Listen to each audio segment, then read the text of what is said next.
Chapter 52 of The Tenant of Wildfell Hall, by Anne Brontë.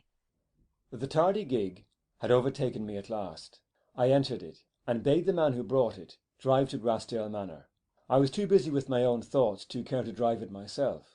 I would see Mrs. Huntingdon. There could be no impropriety in that, now that her husband had been dead above a year, and by her indifference, or her joy, at my unexpected arrival, I could soon tell whether her heart was truly mine. But my companion, a loquacious, forward fellow, was not disposed to leave me to the indulgence of my private cogitations. "Here they go," said he, as the carriages filed away before us. "There'll be brave doings on yonder to-day, as to what come to-morrow. Know anything of that family, sir? Or you're a stranger in these parts?" I know them by report. There's the best of 'em gone, anyhow.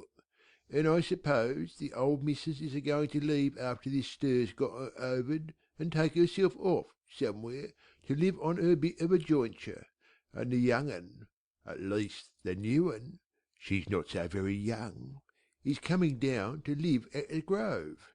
Is Mr. Hargrave married, then? "Ay, sir, a few months since. He should ha' been wed afore to a widow lady, but they couldn't agree over the money. She'd a rare long purse, and Mr. Hargrave wanted it all to hisself, but she wouldn't let it go, and so then they fell out. This one isn't quite as rich, nor as handsome either, but she hasn't been married before. She's very plain, they say, and getting on to 40 or past, and so, you know, if she didn't jump at this hopportunity, she thought she'd never get a better. I guess she thought such a handsome young husband was worth all 'at ever she had, and he might take it and welcome. But I lay she'll rue her bargain afore long. They say she begins already to see how he isn't not altogether that nice, generous, polite, delightful gentleman 'at she thought him afore marriage. He begins a being careless and masterful already. Ay, and she'll find him harder and carelesser nor she thinks on." You seem to be well acquainted with him, I observed. "I am, sir. I've known him since he was quite a young gentleman, and a proud un he was, and a wilful. I was servant yonder for several years, but I couldn't stand her niggardly ways. She got ever longer and worse, did missus, with her nipping and screwing and watching and grudging. So I thought I'd find another place." Are we not near the house? Said I, interrupting him. "Yes, sir, yon's the park." My heart sank within me to behold that stately mansion in the midst of its expanse of grounds. The park as beautiful now, in its wintry garb, as it could be in its summer glory. The majestic sweep, the undulating swell and fall, displayed to full advantage in that robe of dazzling purity, stainless and printless, save one long winding track left by the trooping deer, the stately timber trees, with their heavy laden branches gleaming white against the dull grey sky, the deep encircling woods, the broad expanse of water, sleeping in frozen quiet, and the weeping ash and willow, drooping their snow-clad boughs above it, all presented a picture, striking indeed, and pleasing to an unencumbered mind, but by no means encouraging to me. There was one comfort, however. All this was entailed upon little Arthur, and could not, under any circumstances, strictly speaking, be his mother's. But how was she situated? Overcoming with a sudden effort my repugnance to mention her name to my garrulous companion, I asked him if he knew whether her late husband had left a will, and how the property had been disposed of. Oh yes, he knew all about it, and I was quickly informed that to her had been left the full control and management of the estate during her son's minority, besides the absolute, unconditional possession of her own fortune. But I knew that her father had not given her much, and the small additional sum that had been settled upon her before marriage. Before the close of the explanation, we drew up at the park gates. Now for the trial, if I should find her within. But alas, she might be still at Stanningley. Her brother had given me no intimation to the contrary. I inquired at the porter's lodge if Mrs. Huntingdon were at home. No, she was with her aunt in Shire, but was expected to return before Christmas. She usually spent most of her time at Stanningley, only coming to Grassdale occasionally, when the management of affairs or the interest of her tenants and dependents required her presence. "Near what town is Stanningley situated?" I asked. The requisite information was soon obtained. "Now then, my man, give me the reins, and we'll return to M. I must have some breakfast at the Rose and Crown, and then away to Stanningley by the first coach for—" At M I had time, before the coach started, to replenish my forces with a hearty breakfast, and to obtain the refreshment of my usual morning's ablutions, and the amelioration of some slight change in my toilet, and also to dispatch a short note to my mother, excellent son that I was, to assure her that I was still in existence, and to excuse my non-appearance at the expected time. It was a long journey to Stanningley for those slow travelling days, but I did not deny myself needful refreshment on the road, nor even a night's rest at a wayside inn, choosing rather to brook a little delay than to present myself worn, wild, and weather-beaten before my mistress and her aunt, who would be astonished enough to see me without that. Next morning, therefore, I not only fortified myself with as substantial a breakfast as my excited feelings would allow me to swallow, but I bestowed a little more than usual time and care upon my toilet, and furnished with a change of linen from my small carpet-bag, well-brushed clothes, well-polished boots, and neat new gloves, I mounted the Lightning, and resumed my journey.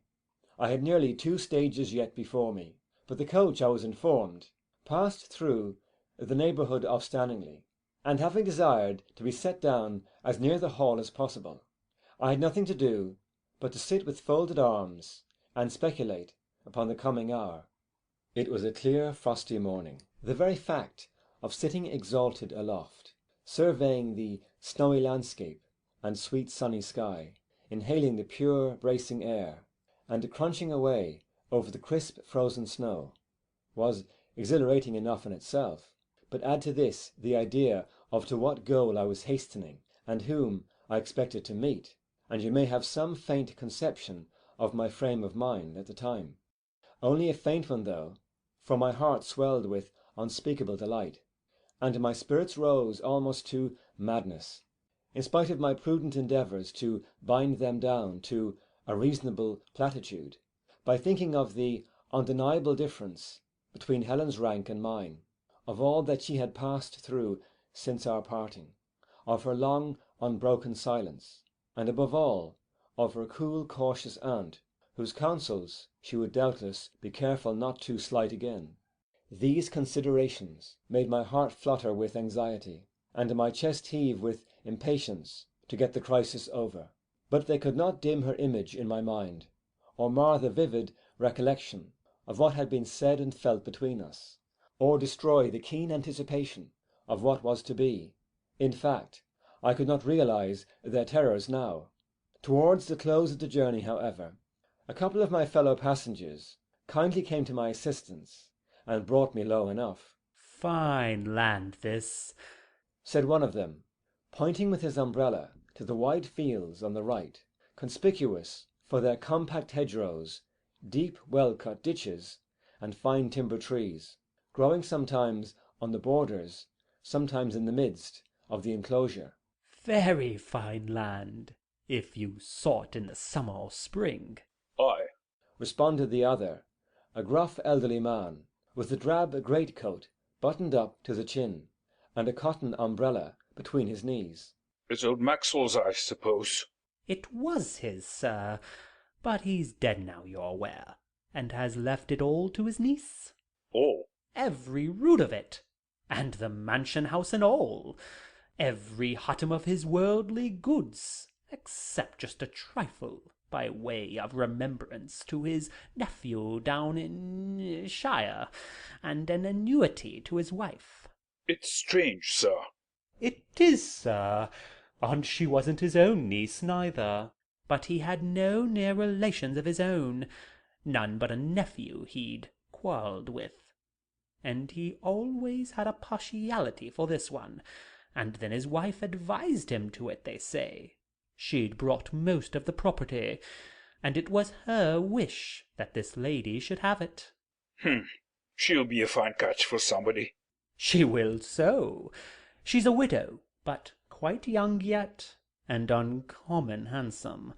A fortune of her own besides, and only one child.